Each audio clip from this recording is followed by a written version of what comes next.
ایران نے دعویٰ کیا ہے کہ اس کے تازہ ترین میزائل حملے میں بنجمن نیتن یاہو کے دفتر اور اسرائیلی فضائیہ کے کمانڈر کے مقام کو نشانہ بنایا گیا۔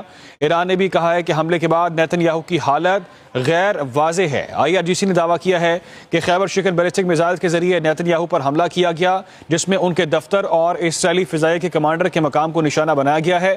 ایرانی گارڈز کا کہنا ہے کہ انہوں نے نیتن یاہو کے دفتر اور فضائیہ کے کمانڈر کے ہیڈ کوارٹرز کو ٹارگٹ کیا ہے۔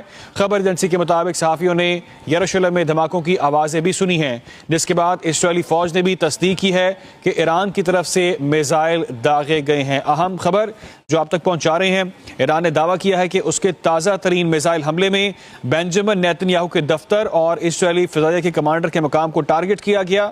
ایران نے یہ بھی کہا ہے کہ حملے کے بعد نیتن یاہو کی حالت غیر واضح ہے۔ IRGC نے دعویٰ کیا ہے کہ خیبر شکن بیلسٹک میزائل کے ذریعے نیتن یاہو پر حملہ کیا گیا، جس میں ان کے دفتر اور اسرائیلی فضائیہ کے کمانڈر کے مقام کو ٹارگٹ کیا گیا۔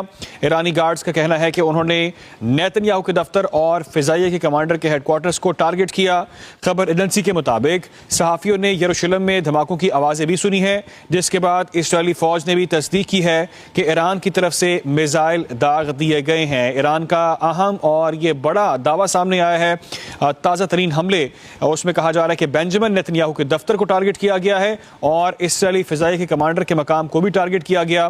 ایران نے یہ بھی دعویٰ کیا ہے کہ حملے کے بعد نیتن یاہو کی حالت غیر واضح ہے۔ IRGC کا دعویٰ، خیبر شکن بیلسٹک میزائلز کے ذریعے نیتن یاہو پر حملہ کیا گیا، جس میں ان کے دفتر اور اسرائیلی فضائیہ کے کمانڈر کے مقام کو ٹارگٹ کیا گیا ہے۔ ایرانی گارڈز کا کہنا ہے کہ انہوں نے نیتن یاہو کے دفتر اور فضائیہ کے کمانڈر کے ہیڈ کوارٹرز